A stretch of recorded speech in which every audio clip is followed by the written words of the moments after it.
Masha Allah, wato Habibatu kwana biyu na ga ainihin ƙara kyau kike kina wani shining.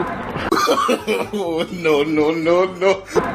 Wato ainihin Habibati ni yanzu wato ainihin tafiya zan yi. In za a bibi kenan sai yaushe za mu sake haɗuwa. Da yiwuwar yau in zo gidan naku da daddare. Fata na dai yau Allah ya sa da daddare ai sanyi. Wato ainihin kin sanyin zance da daddare da sanyi yana da daɗi musamman ma a ce sauran da duhu.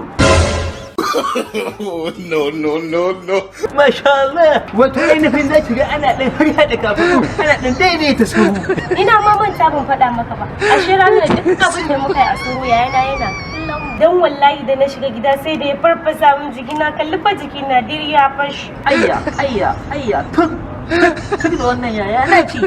Kai amma mai sa ba ki ga mun cewa wa'azi nake mishi ba.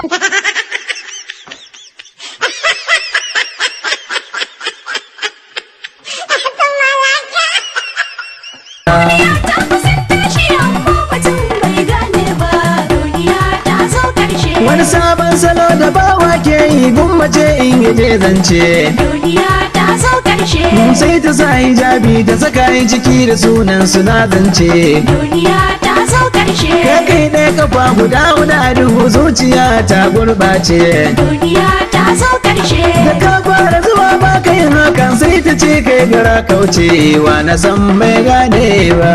Duniya ta